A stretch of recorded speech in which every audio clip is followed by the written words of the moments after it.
Hello friends, ஒரு தவளை அடை பண்ணலாமா? நான் இப்போ ராத்திரியே அதுக்கு சோக் பண்ணிகிட்ருக்கேன். அதுக்கு வேணுங்கிறது என்னென்னு பார்த்தீங்கன்னாக்கா, 1 டம்ளர் பச்சரிசி, இந்த மற்ற 4 இதுவும் கால் கால் டம்ளர், 1/4 டம்ளர் புழுங்கரிசி, 1/4 டம்ளர் உளுத்தம்பருப்பு, 1/4 பங்கு கடலைப்பருப்பு, 1/4 துவரம்பருப்பு. இது எல்லாத்தையும் நம்ம இப்போ சேர்த்தா மாதிரியே நம்ம ஊற போட்டுடலாம். இப்போ இது எல்லாத்தையும் ஒன்றாவே நம்ம ஊற வச்சுடலாம். நல்லா 4-5 வருஷம் நம்ம களையணும். இதை களைஞ்சி விட்டு இதை நல்லா ஜலத்தை போட்டு வச்சு தட்டை போட்டு மூடி வச்சுடலாம். காத்தாலே இருந்துட்டு இதை நம்ம என்ன பண்ணலாங்கிறத பார்க்கலாம். காத்தாலே இருந்துட்டு அரைக்கணும். இது இப்போ நல்லா ஊறி போயிடுது. நம்ம ராத்திரியே நினச்சி வச்சுருந்தோம் இல்லையா? இப்போ இதை நல்லா வடிகட்டிட்டு ஜலமே இல்லாமல் நம்ம அரைக்கணும். இதை குறைன்னு அரைச்சிக்கணும். பேஸ்ட் சட்டமாக அரைக்கக்கூடாது. குறைன்னு அரைச்சிக்கணும்.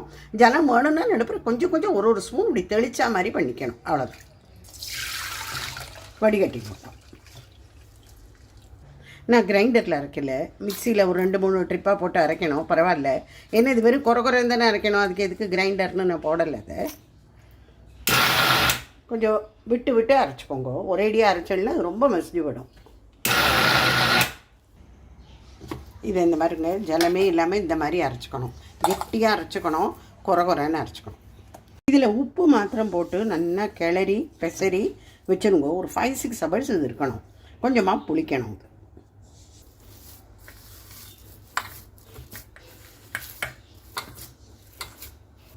இதை மூடி வச்சுடலாம்.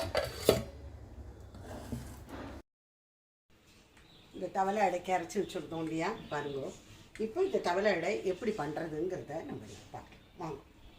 இந்த மாவு கொஞ்சம் கெட்டியாக தான் நம்ம வச்சுக்கணும். ரொம்ப தளர இப்போ நம்ம அடைக்கலாம், நார்மலாக அடைக்கலாம் பண்ணுறோமே, அப்படி வச்சுக்காம இது பாருங்க, இந்த மாதிரி கெட்டியாக தான் இருக்கணும்.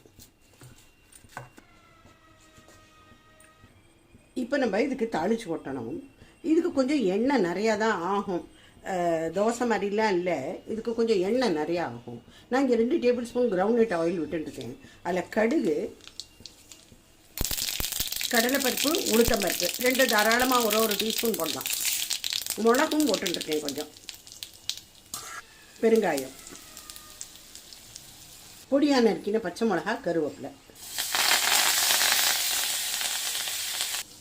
இப்போ இதை மாவில் கொட்டுறதுக்கு முன்னாடி கொஞ்சமாக இதில் காரப்பொடி போட்டுடலாம். நான் இங்கே மிளகா வத்தல் போடலை.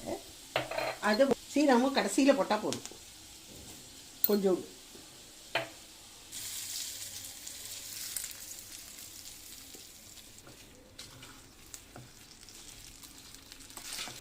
இது ரெண்டாக மிக்ஸ் பண்ணிட்டேன். இப்போ நிறையா கொத்தமல்லி போட்டுக்கலாம். பார்க்குறதுக்கும் நல்லாயிருக்கும், டேஸ்ட்டும் நல்லாயிருக்கும்.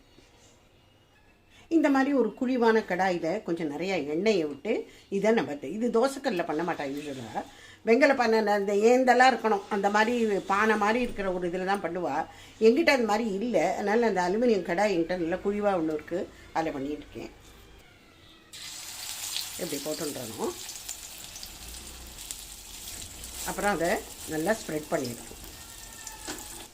இந்த மாதிரி நல்லா இதை இது பண்ணிவிட்டு சிம்மில் வச்சு ஒரு தட்டை போட்டு மூடிடுவோம். கொஞ்சம் டைம் எடுக்கும்.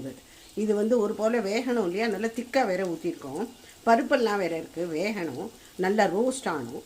அதுக்காக இது சிம்மில் வச்சு மூடி வச்சிடணும். இதை இப்போ கவனமாக இப்படி திருப்பிடலாம். எவ்வளோ பியூட்டிஃபுல்லாக கலர் இருக்குது பாருங்கள். முறுமுறுன்னு இருக்கும். அது கொஞ்சம் எண்ணெய் நிறையா தான் ஆகும். என்ன மாமி இவ்வளோ எண்ணெய் விட்டுருக்கேன்லாம் கேட்காதீங்கோ. இதுக்கு எண்ணெய் கொஞ்சம் நிறையா தான் ஆகிறது. இது மேலேருந்து நல்ல கிறிஸ்பாகவும், சாப்பிடும்போது உள்ளே நல்ல சாஃப்டாகவும் இருக்கும். அதுதான் தவளை அடை. இப்போ தவளை அடை ஆர் தவளை தோசை இஸ் ரெடி.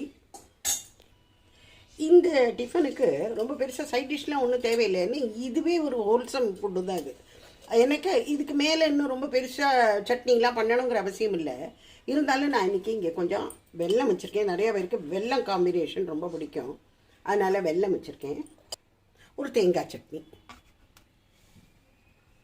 இந்த தவளை அடைங்கிறது பண்ணுறது அப்படி ஒன்றும் ஒரு டிஃபிகல்ட்டெல்லாம் ஒன்றும் கிடையாது. இதில் ஒன்றும் பெருசாக சைட் டிஷ் இல்லாமல் தேவையில்லை. எனக்கு கொஞ்சம் ரோஸ்ட் பண்ணுறது, அதான் அடுப்பில் நின்றுட்டு நம்ம கேஸுக்கிட்ட நின்றுட்டு கொஞ்சம் ரோஸ்ட் பண்ணுறதுக்கு ஒரு 10 மினிட்ஸ், 2 பக்கத்துக்கும் சேர்த்து 20 மினிட்ஸ் ஒரு அடைக்கி ஆகும். அதுக்கு தான் கொஞ்சம் பொறுமை தேவை. மற்றபடி இது பண்ணுறது ரொம்ப ரொம்ப ஈஸி. ஸோ இந்த தவளை அடை நான் எனக்கு தெரிஞ்ச ஸ்டைலில் நான் பண்ணியிருக்கேன். நீங்கள் எல்லாமும் பண்ணி பாருங்க.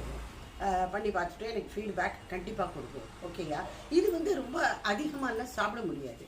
எனக்கு ஒன்றே சின்னதாக ஒன்று பண்ணிக்கோங்க, இல்லை ஒன்று பண்ணினாலும் 2 பேர் அதை ஷேர் பண்ணிக்கலாம். எனக்கு இது ரொம்ப ஹெவி, அதுக்காக நான் சொல்ல வரேன்.